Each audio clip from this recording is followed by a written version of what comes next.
Welcome to the purpose of this book with David G and David G. We are picking up, so we wrapped up last week on the very bottom paragraph of 127, but we got into it in the last sort of 3 minutes of the meeting. Um, and I think we sort of hasty in our commenting. So we're just going to read it again. We're going to pick up bottom paragraph of 127. So it's paragraph number 3, and then we'll cover that, and then we'll get into totally new content on the top of 128. Okay, so here we go, gang. As each member of a resentful family begins to see his shortcomings and admits them to the others, he lays a basis for helpful discussion. These family talks will be constructive if they can be carried on without heated argument, self pity, self justification, or resentful criticism. Little by little, mother and children will see they ask too much, and father will see he gives too little. Giving rather than getting will become the guiding principle. Nothing, Abby. Okay. This is 10-step stuff in this paragraph for me. For those who just joined us now, we're on page 127, the family afterwards, third paragraph, which is the last paragraph on that page. 127, third paragraph. So as each member of a resentful family begins to see the shortcomings and miss them to the others, he lays a basis for helpful discussion. So the prior paragraph talks about since the home has suffered more than anything else, we know that. That's my experience. Maybe yours, I'm not sure. For work suffered too. The bank account suffered. Get me wrong, but home really suffered. Um, but it's talking about this 10 step. And if we went to page 84 and what we're supposed to be looking for all the time, we're supposed to be watching and asking and discussing and amending and turning. And that's where I'm supposed to be living in the disciplines of 10. But another part of that paragraph there is related to the 12 and 12 on page 90 when we talk about the spiritual axiom. And if you don't mind, I'll go to that little partial paragraph. I won't read the whole paragraph, but it's on page 90 of the 12 and 12. It's in the 10th step, go figure. It says it is a spiritual axiom that every time we are disturbed, no matter what the cause, there is something wrong with us. And if you're reading it out of the 12 and 12 right now, you'll see in italic writing the word with us. Bill is purposely writing that down there for a reason. Pay attention to italic writing or squiggly writing, whatever you guys want to call it. Depends on what part of the world you're from. And that's what Bill's purposeful there. And then over to page 128 to finish up that paragraph, it says giving rather than getting. So thinking about me is part of the problem. No doubt about it. Thinking about you is part of the solution. So spiritual principle is for me to be thinking of you and putting your common welfare before my own, and then giving rather than getting. So if I'm going to stay recovered, everything that I get, I got to give away. Right. That's also a paradox that we're talking about here. And it's not in St. Francis's prayer, which we end this meeting with, but giving rather than getting could fit nicely in the 11th step prayer. It really could. It's not in there, but it really could, because it is part of the selflessness that I'm trying to acquire, through the power of the steps, through the power of God, sponsorship, and the fellowship here. Yeah, I think David did a nice job of covering that. I just want to point out a couple of other things. So I love how Bill starts off the paragraph by saying, as each member of a resentful family begins to see. So he's characterizing basically all of the families, right, that come in are all full of resentment. He's not saying, yeah, and occasionally, the family will be resentful. No, their experience is borne out, and I think we've seen too. All of our families come in spiritually sick, and that's really what we've been talking about for a couple chapters, and therefore full of resentments. So we've got this resentful family, but each member begins to see my as a member in that, whether I'm the alcoholic or somebody else, I begin to see my shortcomings, my faults, and admits them to the other. I see how I'm contributing to this problem, right? So the family gets sick together, and then the family starts to get well together.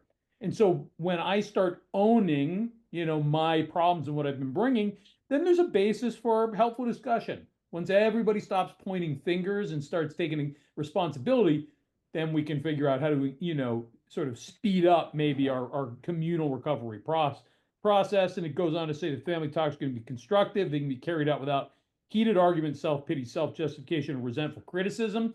If we're to that point as a family that we're not carrying on in that way, this family's already in good shape, because that's a tough putt at the beginning. But as we're healing, this is the goal we ought to be holding our, aiming towards, a standard we ought to be holding ourselves to. And there's awareness here. So, awareness is all of us are self-centered, right? That is the root of the spiritual malady, obsession with self, self-serving, self-centered, selfishness, self-seeking, self-pity, self.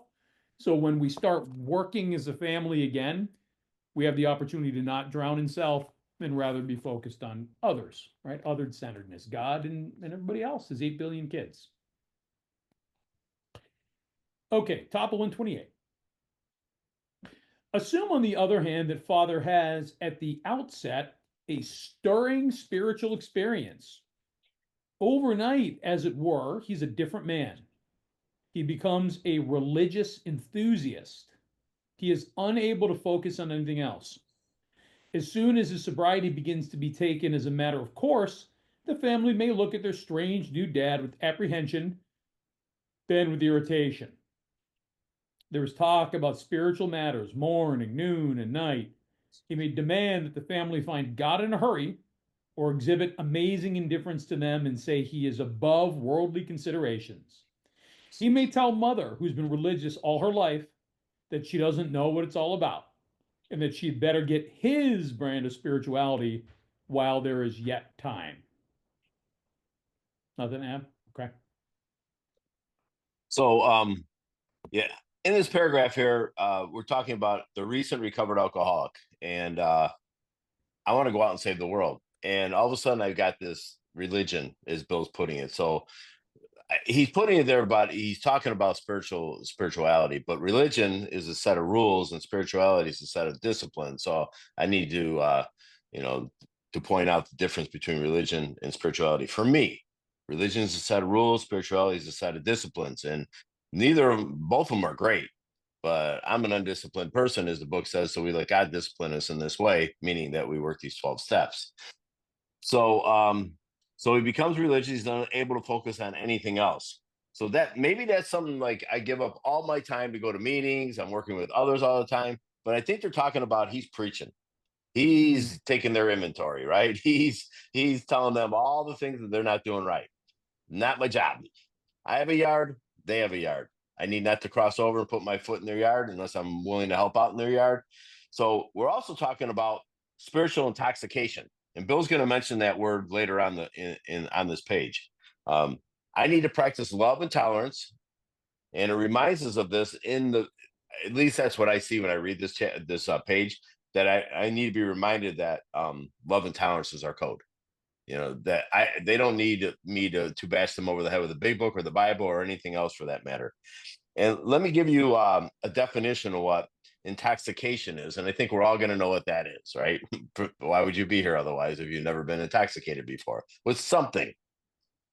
Intoxication is the state that occurs when the affected person has consumed enough alcohol or drugs to alter their mood and abilities. So let me change this over to my definition of what untreated alcoholism looks like with the spiritual intoxication. Intoxication is a state that occurs when the affected person has consumed too much self and has altered their mood and their abilities. So that's just right. I mean, that's what I've done. I am king, king in the house. I know best. I got religion, and I need not to tell my wife that her Catholic upbringing is wrong, what she believes in God. That is just not my place. I just find that I can lead by demonstration. If I stay spiritually fit, and the question is, do I desperately need God in my life? Am I looking for direction from him? Am I asking him for direction every day? Am I inviting him in? I don't believe God is an intruder. I believe that I have to invite him in. He's closer than my breath, but I don't invite him in to have the right thought or the right action. And then I'm forcing my will onto another human being. there's no greater sin than doing that. It's a huge defect of my character if I'm doing that kind of stuff. So I my whole life I've been asleep dreaming I'm awake. And yet this time here, this is early in sobriety that he's talking about. This guy's asleep dreaming he's awake. He thinks everyone should march to the beat of his drum. And that's not what they need to do. No one else needs to do anything else. I am a alcoholic who's has no power, no choice, no control. I desperately need Alcoholics Anonymous, Cocaine Anonymous, DA, OA, whatever anonymous I'm in. And I desperately need to have a relationship with God. But if I'm really living in the disciplines of 10 and 11 and 12, I'm not doing this. I am absolutely not doing this with anyone else. I'm not walking around holier than thou because I'm not. Because here's why. One simple thing. Anyone who is sober for more than one day is a damn miracle. Are you kidding me? Oh my goodness. For me to have a couple 24 hours, I am blown away. David and I were in a meeting on Monday night, and him and I both had the same reaction. I have not seen anyone in that condition in a very long time. 15 hours sober, shaking and sweating and can't sit still. And dude, DT's big time right there in the meeting, right? Only by the grace of God, that's not me. And by the way, just over 25 years ago, that was me, but not in a meeting, but it was in a detox. It was in a psych ward because that's where they put me. That's what I felt like at 15 hours sober. And today I don't feel anything like that. That's the grace of God. That's the work that needs to be done by this alcoholic. And me forcing my will on another human being is never going to work. Thanks, David. Yeah, so this starts off by saying, assume on the other hand, the father has at the outset a stirring spiritual experience, and we probably shared this in a previous study. But when Bill first authored the book, and there was a more clear delineation between having a spiritual experience and a spiritual awakening, and it's more for sort of historical context. Bill, and there's a couple other stories where the alcoholics relate they're drunk and they're messed up, and then they have this wow, like sort of thunderbolt white light moment. They tumble out of bed and they feel the presence of God. So Bill talked about that as a spiritual experience, like sort of a singular event. And he differentiated that from a spiritual awakening, which was a little bit more gradual over time. And there's content in the big book in the spiritual experience appendix that was added in not the second edition, maybe it was the second edition. I probably have my history wrong. That basically says the first version of the big book, we inadvertently gave the impression that if you didn't have this God just touched me, roll out of bed experience, that you didn't get to God. And they said, we didn't mean to make people think that. They said, that happens to some people. In my experience, I think I've known one guy who had this experience. The rest of us have the spiritual awakening, which is educational and gradual, and we get better, better, better. And as it's talked about in that appendix, most people see it before we do because we're too busy being hard on ourselves and being over the top self-deprecating, right? So spiritual experience, spiritual awakening. Now we use those terms interchangeably, which I think is fine. We also use the words like psychic change. I use all three of those terms interchangeably. It's all about stuff inside of me is 180 degrees different from how it was, right? So Bill's saying maybe the problem person, the alcoholic, the addict, the obsessed, whatever it is, that person has this stirring and immediate spiritual experience, and because of that, they become, as David talked about, a preacher. Oh, I'm this and I'm God's agent, and you guys aren't doing it right, and you need to do things my way. And so, what's the impact on the family? So, the spouse and the kids, first they have apprehension, which is anxiety or fear that something bad or unpleasant will happen. So, okay, dad looks like he's losing his mind, and I'm a little freaked out about what this is going to turn into. But then the apprehension turns into irritation. You guys know what irritation is. I'm beginning to get angry, right? So I'm telling you, after all the pain and damage I caused you guys, Now I've got God, I got religion, and you guys need to listen to me. First, we're going to be standoffish, and then we're going to be pissed, right? Because who are you to now come in and lord over us and shout down from a spiritual hilltop, right? That is not going to help the family recover together. But then as it goes on here, he's just characterizing a little bit more. He's talking about spiritual matters, morning, noon, and night. I've shared here from what you guys have studied. I am guilty of sometimes turning into Captain AA, as it were, right? And getting a little lectury, a little preachy. And fortunately, my wife lives here in the house with me and is 18 years clean and sober in AA herself. And every once in a while, she'll be like, okay, Captain AA, take it down a notch. We got it, and I'm grateful for that feedback at times, right? So sometimes I'm resentful, right? So he's just going on to say, this isn't going to be a great look for the person recovering, and it's just not going to help the family. Okay? Next paragraph. When father takes this tack, but behaves the way that we're just describing in that paragraph, the family may react unfavorably. They may be jealous of a God who has stolen dad's affections. While grateful that he drinks no more, they may not like the idea that God has accomplished the miracle where they failed. They often forget Father was beyond human aid. They may not see why their love and devotion did not straighten him out. That is not so spiritual after all, they say. If he means to right his past wrongs, why all this concern for everyone in the world but his family? What about his talk that God will take care of them? They suspect Father is a bit balmy. I have tact, which is a course of action, and balmy, which is crazy or foolish. Thanks, Abby. Yeah, so when I read that first, right before the comment says when father takes his tact, so that's the incorrect way to take that tact is that prior paragraph. The correct way, the definition for tact, the correct definition for how I should behave is a keen sense of what to do or say in order to maintain good relationships with others to avoid offense. That's the proper tact. That's the proper tact I should have. Well, he's not doing that here. He's doing opposite of that. So the result he's getting is negative. It's pushing back. It's building resentments, which is selfish in its nature by itself. So, but halfway through that paragraph, it talks about they often forget Father was beyond human aid.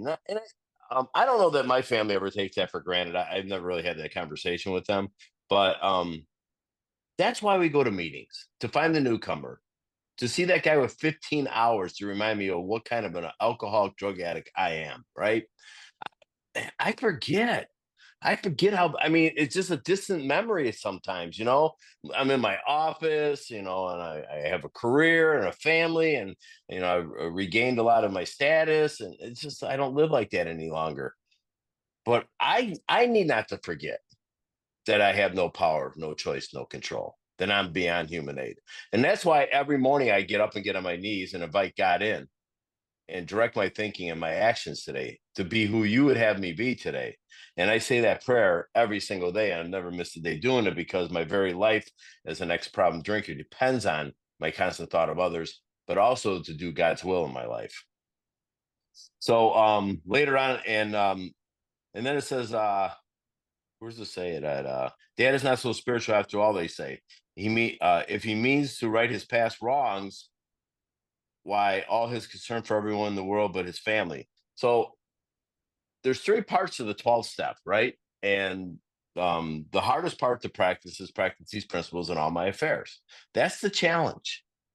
That's the challenge here. I have to practice these principles in all my affairs with my family behind closed doors, where I think I must be Casper the Ghost, where nobody can see my behavior is way different than it is at meetings or at work or in the grocery line. Sometimes I behave like that in traffic. I try not to be. I know segment my life in different ways. It's under the guidance of a power greater than myself throughout the day because he is closer to my breath, like I stated earlier.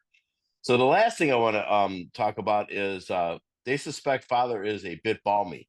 So the definition, and I'm not correcting Abby here, but a dated phrase that I have is extremely foolish and eccentric is what Mm. Bill's talking about. Father is a bit uh, foolish and eccentric. Bill's given a statement of what he's wrong. He's in the wrong. He's absolutely in the wrong for behaving this way. And this is why I have a sponsor, by the way, to hold me accountable, or running buddies in this program where I give spiritual permission to call me on my stuff when I have something going on. And because I have a disease of perception, I think it's supposed to be this way for me and everyone else sometimes, and it's not. Have your own experience with God. Have your own experience with the big book. This is why I don't necessarily read word for word and take people through the book, but I do take them through the steps. You know, David and I have um, made an outline of the 12 steps. So you can find it on our website if you're interested in looking at that stuff. You don't have to use it. It's not right or wrong, but it is all out of the big book. And I take people through the work that way. And then I point out things to them all the time. But I want them to have their own experience, spiritual experience with the big book, because that is what this book is for. So we can have a spiritual experience with it. And every time I'm working with a guy with 5 years right now who's never gone through this work before, and he's having a spiritual experience right in front of my eyes, and I am too, because every time I do this work with someone else, I have it also. I grow closer to my creator every time I get to do this, and I love doing that kind of stuff. So is this this is a God program? It's not a therapeutic program. This is the God program. And the textbook, the treasure map to the treasure, which are the steps which get me to God, is allow me to be free of the bondage of self on a daily basis. So I'm going to practice this to the best ability that God has given me by working these steps on a daily basis in my life, so that I'm not behaving like that and not forget the fact that I'm beyond human aid, that I desperately need God. So just a couple of quick things here. I wanted to also emphasize this, David, part that David was focusing on. They often forget Father was beyond human aid. So the only way that our family is going to know that we're beyond human aid is if they read this book and had someone take them through it and explain it to them as well. Because I don't think, as Bill suggests as he continues the paragraph, the family thinks if you loved me enough, you would stop drinking for me. You would stop behavior X, Y, or Z for me. Right? So to get to this point that our families are reading the family afterward, hopefully they started at the title page I mean, imagine if you just handed somebody this book and said, "Hey kids, read the family afterward." They're not going to understand the entire foundation and all the concepts. You know, Joe and Charlie again use this brilliant analogy. You don't teach algebra from the get-go, right? Chapter 1 is basic arithmetic, 2 plus 2, 5 plus 7. And then you get to chapter 3, maybe you're onto fractions. And then maybe by chapter 5, then you're onto some basic sort of, you know, x equals 3 plus 2 type of stuff. All right. So it's a textbook. It's an instruction manual. It's intended to be read and studied and explained by someone who already has the content. You'll hear David talk about this all the time.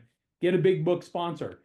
It's somebody who's a couple of paces, I don't want to say steps for any confusion, a couple of paces or a couple of pages ahead of you, and someone's explained it to them.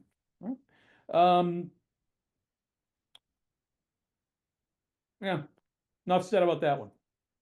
Bottom paragraph of 128.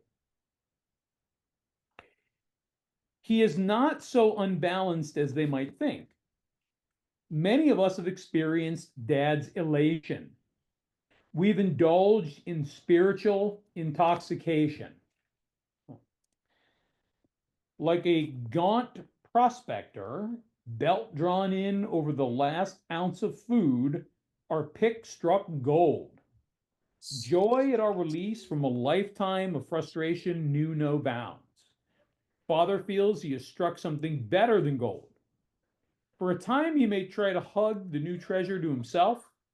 He may not see at once that he has barely scratched a limitless load, which will pay dividends only if he mines it for the rest of his life and insists on giving away the entire product. Guys, let me read this again.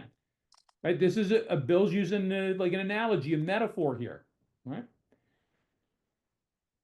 like a gaunt prospector, a real skinny prospector, his belt drawn in over the last ounce of food, right? And maybe I'll just sort of actually let me pause here. Abby, did you have any words in here? Yeah, go ahead. And then I'll just sort of break it down. I'll lead off here, David, so I'm not doing this Sure. wonkily. Okay, I have gaunt, which is skinny, lean, or starved, and load, which is a rich source or supply. So here's where I was starting to take us, guys. So the metaphor here, a gaunt prospector, belt drawn in over the last ounce of food. So a prospector we know is someone who's out mining for precious jewels or gold in this case, and who's so skinny, right, with the belt drawn in over the last ounce of food. I've been out there working so hard and so long and spending every resource that I'm skin and bones in my pursuit of gold. Right? That's the image for us. So, like that guy, finally, right at the last gasp, I struck gold. After all my sacrifices, after all my work, I finally found the gold. Joy at our release from a lifetime of frustration knew no bounds. So we're like, oh, all my suffering, all my pain, thank God, can now start to be behind me. Father feels he struck something better than gold, more valuable than gold. What have we struck?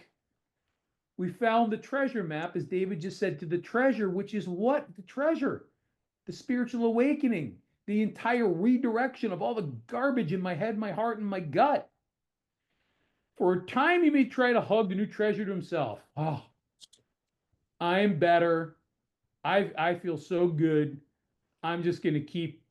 I'm going to keep this to myself. Right? He may not see at once that he's barely scratched the limitless load. So the load is like the load of gold, right? So at the beginning, when I start to get some relief, which is fleeting, I'm not looking for relief. I'm looking for freedom. So I can't see the forest for the trees. I'm only seeing the very first tree right in front of my nose at the beginning of the forest. Oh, what a beautiful tree. My pot of gold, my gold load, whatever analogy you want to carry. It's only the beginning. How can I grow? How can I have complete freedom? I don't want some freedom. I don't want partial freedom. I want complete freedom. And how do I get that? Is only if I keep mining that gold. So all the work and the effort I put into it before, got to keep going. And with all those wheelbarrows full of gold that I wheel out of the mine, I got to give it all to you guys. I don't get to keep it. Right? So we've said many times in this study, and this is what David and I are always espousing, working with new people, is that I get recovered. I find my load of gold in steps 1 through 9. That's the program of recovery, to get recovered. And then I live in those disciplines of 10, 11, and 12, which is me continuing to work that mine and to give the fruits of my labor to you guys. Yeah, I'm not going to add a lot to that. Great job, David. Here's the problem with the spiritual intoxication too. How long is it before I start taking credit for my own sobriety? How long? I don't know. I don't know the answer to that. Eventually, I'm probably my ego's going to show up, and it's going to, because it has this uncanny ability, and it sounds like it's already present in this past couple paragraphs. But I'm going to take credit for my own sobriety, and when I start doing that, I'm in big trouble. I'm going to drink because I have no power, no choice, and no control.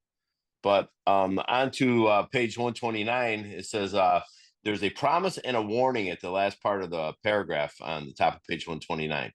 He may not see at once that he has barely scratched the limit of this load, which will pay dividends. That's the promise. Only if he minds it for the rest of his life. That's the warning. If I want permanent sobriety, I got to do something. I can't just rest on my laurels. We talked about that back in step 10. I can't rest on my laurels. The food I ate 2 weeks ago is not going to nourish me today. And the meetings and the step work and how many people am I working with, and I didn't mention the guy's name who had 15 hours sober, so I'm not breaking his anonymity, but David had a conversation with him and he asked him some questions like, how many people were you he had 5 years of sobriety and went back out. And David asked him, he says, how many people were you working with? How many meetings were you getting to? What else did you ask him? Asked him how many people he'd sponsored in those 5 years. He said 0. I asked him if he'd ever studied the traditions, with the sponsor. He said never. I said, if you had ever had any service positions in the group of the district. He said never. I said, how's your prayer and meditation life? He didn't have an answer. Huh? And that's not to sit in judgment of him. It's just to find out more about him. And then he said he stopped going to meetings. That was the last thing you stopped doing. Yeah. First, you weren't praying and meditating. You weren't working with anyone else. It's like, what does your triangle look like? You're in one part of the triangle. You're in the unity part. And the fellowship is powerful. And Joe and Charlie, David and I were talking about this before the meeting, and David brought it up, is the fellowship in itself is powerful, but it's full of human beings. And I'm beyond human aid. And recovery means that I worked the steps in my life, and I worked them on a daily basis. It's not a one and done deal. And I studied the traditions, and I take a look at the concepts. I'm not gonna lie to you. I don't understand them, but I have a big book tradition concept guy in my life who's my sponsor, and we do go through them. But the last thing on that page, the last little part is, only if he minds it for the rest of his life and insists on giving the entire product away. And David mentioned this. I can't keep this if I don't give it away. There's the paradox. I got to give it all away. That means, like, be inconvenienced. On page 97, there's 12 inconveniences. Phone's going to jangle at any time of day and night. I got to have to give up a lot of my own time. I'm working with a guy who's 5 years sober, who's never gone through this work, and his eyes are like a deer in the headlights. When I'm introducing him to step 1 2 weeks ago, I introduced him to step 2 this week, and he's blown away. Because this book is very difficult for me to read on my own. This is meant to be read and studied with someone else, someone that's armed with the facts about themselves. David said somebody that's like a couple paces ahead of me, and I'm a few paces ahead of this guy, and I love taking him through the work because he's going to have a spiritual awakening right in front of my very eyes and in his life. He's struggling with the bedevilments in his life. We brought that up in the first step in the unmanageability, because that is the problem. Alcohol and drugs can't be the problem. He's 5 years sober, but it still could be the solution. Could be, because I got no power, no choice, no control. But I've got to get rid of this unmanageability in my life, and I can't do that on my own power. Because if I could, I would remove it all along with my defects of character. I can't do that either. So I got to work this thing as if my very life depends on it, and it does. And I got to give it all away. This doesn't make any sense. It's like saying, like, if I got $3, I got to give you 2. It's like, for me to keep this, I don't even get AA math. It just doesn't make sense. Doesn't matter. It doesn't have to make sense. It is actually what I have to do. Okay, top of 129, first full paragraph. If the family cooperates, Dad will soon see that he is suffering from a distortion of values. He will perceive that his spiritual growth is lopsided, that for an average man like himself, a spiritual life which does not include his family obligations may not be so perfect after all. If the family will appreciate that Dad's current behavior is but a phase of his development, all will be well. In the midst of an understanding and sympathetic family, these vagaries of Dad's spiritual infancy will quickly disappear. I have vagaries, which is erratic or extravagant or unpredictable actions or notions. All right. So, top of that paragraph, this is the way I think. This is my perception. This is why I have to have a sponsor, because I have a disease of perception, dis-ease, discomfort. My perception, if everyone doesn't do as I would like, I become dis-eased. And I didn't give anyone their script, so how could they possibly do what I wanted? I'm not the actor who's trying to run the whole show, as Bill talks about, anymore. I stopped playing the actor or the producer, the director, or anything else. God is the director. So if the family cooperates, Dad will soon see that he is suffering from a distortion of values. That's just perception. Disease of perception there. He will perceive that his own spiritual growth was lopsided. If I want to have a balanced triangle, that means I got to do all three parts of the triangle and make it equilateral. I gotta be recovered. I gotta go to in unity, have this fellowship about me, and then I gotta have the service, sponsoring people, taking people to the work, taking a service position at my home group. I gotta participate at my home group. You know, I talked about this with a sponsee yesterday or the other day. What's your home group? Why don't you have one? Find one. Go to it 99.9% of the time and take a position at one. I want to be a part of, or I want to be apart from the rest of my life. I got to be a part of. So there's nothing better for me than being acknowledged when I walk into a room. I love that. You know, I'm a salesman by trade, and I walk in and all my customers know who I am because I try to be as honest as I possibly can with them. And I have integrity today, given by the gift of working the steps in my life, and people acknowledge me. And there's nothing like that. Hey, good morning, David. Good to see you. And it's like, that feels good. I don't have to, and I can look the world in the eye, which is the fifth step promises. That's a gift that I couldn't have created on my own. And then it talks about I'll just keep reading, and then I'm going to get to a word here that I'm going to point out. He will perceive that his spiritual growth is lopsided, for an average man like himself, a spiritual life which does not include his family obligation, hold on to that word obligation, may not be so perfect after all. Obligation is a $10 word for must. It is a must. Another must in the big book, just a $10 word. And if the family will appreciate that God's current behavior is but a phase of his development, all will be well.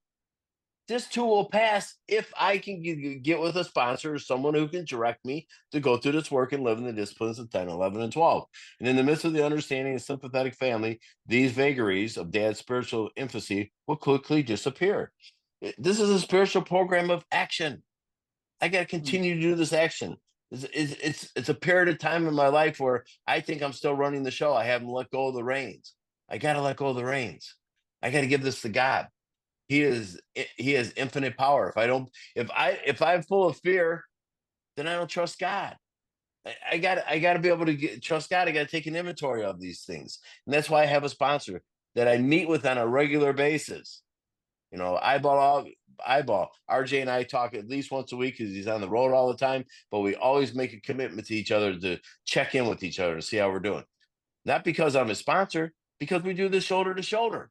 It's about accountability. I'm accountable to him. He's accountable to me. And there's no better joy than having a brother like that in the fellowship. David and I talk more than once a week, many, many times during the week. That's the gift to have this kind of a camaraderie. Like, I couldn't have created that on my own power. This is the gift: fellowship, recovery, and then service. Yeah, so just a couple of additional points here. So and we didn't note this, but you know, that last paragraph and into this one, this is the pink cloud that we talk about, you know, so feeling great. This is so common. We come in, and whether we've had a spiritual experience or we've begun to become spiritually awakened and we're on that path, there's just very frequently when like there's the relief, like I mentioned, that oh God, I'm not doing any more damage, right? I'm not drinking, I'm not drugging, I'm allowed to back on the job, I'm allowed back in the house. There's just all this sort of relief stuff. And I'm like, God, I found this new way of life and I found these new people that understand me. And I finally have got some hope. This is that pink cloud. And thank God for the pink cloud, because I'll tell you, we kind of need that. Because when people come in at the beginning, we don't have anything, right? And I've got to stop drinking and drugging so that I can start to work a program recovery to get to God so I won't drink or drug again, right? So if I can come in and get a little bit of the unity and get a little bit of the relief, and I'm soaring on that pink cloud, that's okay. I can ride that pink cloud for a little bit. That way I'm not white knuckling, right? I'm in a different color. I'm in the pink cloud versus the white knuckle. But the pink cloud, just like all clouds, dissipate. So as my pink cloud is dissipating into the wind, I better be moving from the clouds into ascending the mountain of spirituality, trying to ascend to find God. All right, maybe that's not the best analogy, but the idea is that I've got to get something more substantial. right? So, so if the family cooperates, and what does it mean for the family to cooperate? Well, we talked about if we can have talks that are constructive without heated argument, self-pity, self-justification, resentful criticism. And then in the, the following paragraphs here in 128, it's sort of like, as we've heard a lot in the chapter to wives and this chapter, sort of give dad some rope, give dad a break. If the family is willing to do that, I guess that's the cooperation. Then I can be introspective and see my spirituality is lopsided, right? I cannot sacrifice my family to help other people. And this is a point we make a lot in this meeting. David always reminds us we are all children of God, and God has no grandchildren. So that means the 8 billion people on this planet, we're all equal. And yes, it's critical that I spend time helping that next alcoholic, that next addict, absolutely. But I cannot allow my family to suffer at the same time. I must achieve and pursue that thing which seems impossible to someone like me, which is appropriate balance. Balance. How many of you guys had balanced lives coming into recovery? You don't have to raise your hand because I know the answer is 0. We're not balanced people. We are not moderate people. We are people of extremes. We read that a couple pages ago. All sorts of extremes. So I've got to take care of all of God's children, the ones in the street, the ones in the meetings, and the ones in my household. Right? In the midst of an understanding and sympathetic family, these vagaries of dad's spiritual infancy will quickly disappear. That means, again, the family got sick together. The family's going to get healthy together. If I'm the problem child, I will do my part in my recovery to get better and to help the family heal. Second full paragraph of 129. Let me say one thing yeah, that please. I just thought of. So at the very bottom of that page that David just brought up, so when I'm working with a guy with 5 years who's had a couple sponsors and I'm introducing him to the big book for the most part for the very first time and show him where the steps are at in the book, according to the outline that David and I have, I also, even though because he is 5 years sober, I also took him to page 84. I took him to the 10th step because he needs to be in the 10th step just as well as I do, right? I got to be in 10. You say you're recovered, and I'm not questioning that you're not, but there's more of a spiritual condition that I could have by working these steps. And then I introduced him to 11. I did that last week. And we spent about 45 minutes on those 2 steps because he needs to take that inventory every night too.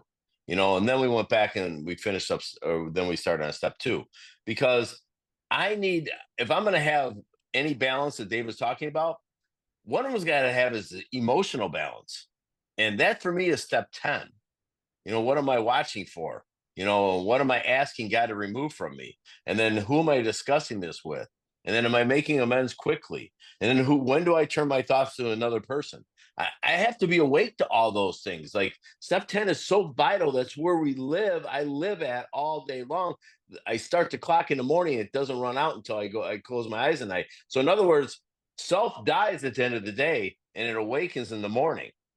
And then I had that daily reprieve contingent on the maintenance of my spiritual condition.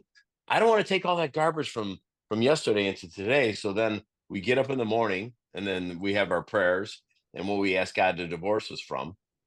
These are the directions that I try to follow. Like, I don't want to use the word religiously. I want to use the word disciplinary. I want to be disciplined in that way. Go ahead, David. Okay.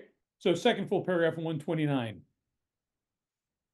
The opposite may happen should the family condemn and criticize. All right. So Bill's he's continuing to badger us on all of this, right?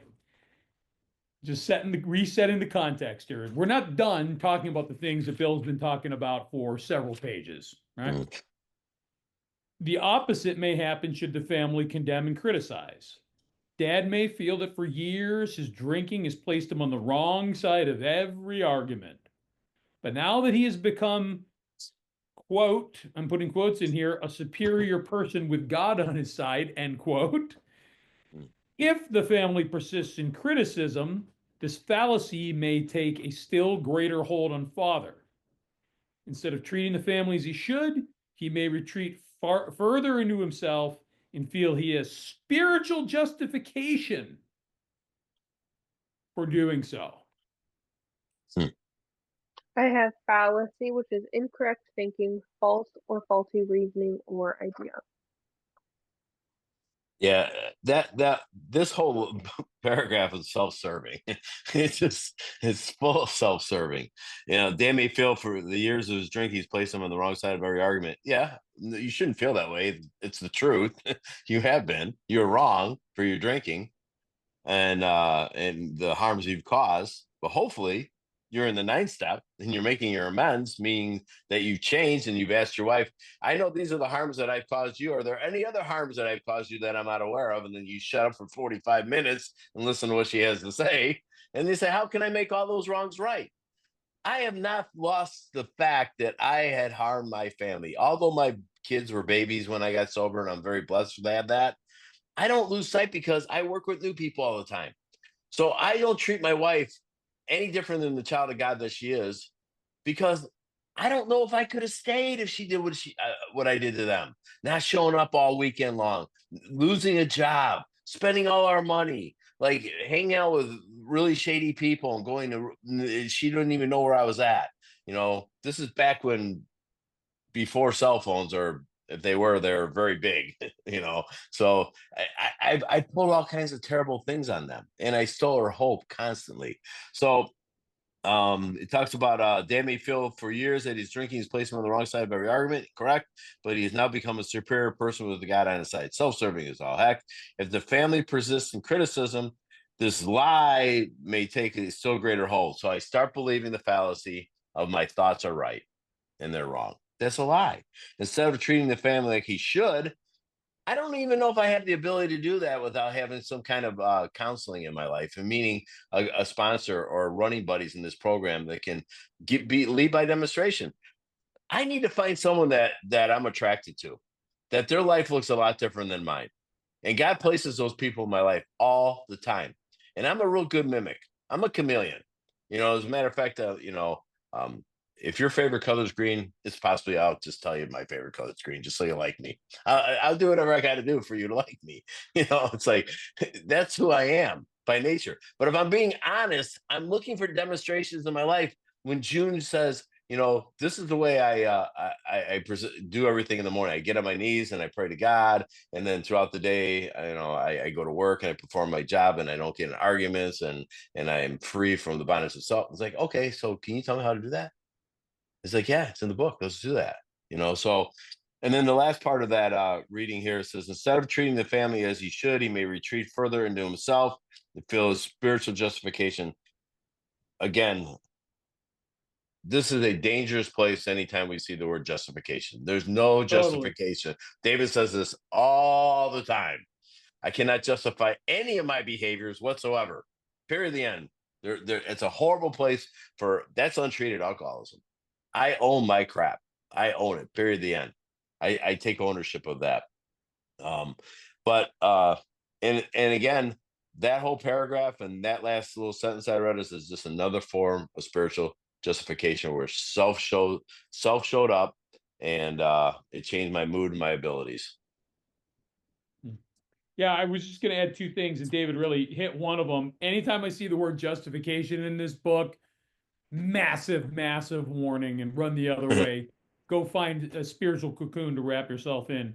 And then the other thing that I emphasized when I was reading, but now that he has become a superior person with God on his side, put that in quotes, underline, highlight, and then make a little eye rolling emoji, right? That's nuts. And I think that, you know, Bill he's not being serious about this, right? He's painting this picture of when we become inappropriately zealous, right? When it's an overabundance, it's this spiritual intoxication concept, right? Okay, so let's move on here. Bottom 129. Though the family does not fully agree with dad's spiritual activities, they should let him have his head. even if he displays a certain amount of neglect and irresponsibility towards the family, it is well to let him go as far as he likes in helping other alcoholics. During those first days of convalescence, this will do more to ensure his sobriety than anything else.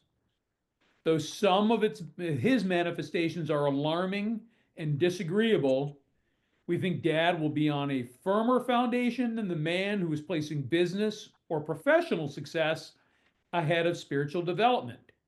He will be less likely to drink again, and anything is preferable to that. What do you got, Abby? I just have convalescence, which Please. is recovery, healing, restoration of health or well-being. All right, let me hop in here. I want to make sure everybody Mhm. understands what we just read. I'm just going to reread it, guys. Though the family does not fully agree with Dad's spiritual activities, which is okay, they don't have to fully agree, right? If they somewhat agree, we're making progress. They should let him have his head, which means they don't totally get what we're doing, but the family's going to give us some latitude because they're hopeful, right? They're seeing some change, so they're going to let us have a little latitude in our spiritual pursuits. Even if he displays a certain amount of neglect and irresponsibility towards the family, so this is, I think, in the eyes of the family, this is the spirit of balance. The family wants total attention and care, right? Can't do that. We got to have some balance. We need to take care of the family, but we've got to take care of, newcomers and alcoholics. It is well to let him go as far as he likes in helping other alcoholics. Why? Because of this next statement. And I want you guys to really let this statement sink in. This was released in 1939. Understand what the expectation was of newly recovered people. And Abby said, definition, a synonym for convalescence is recovery.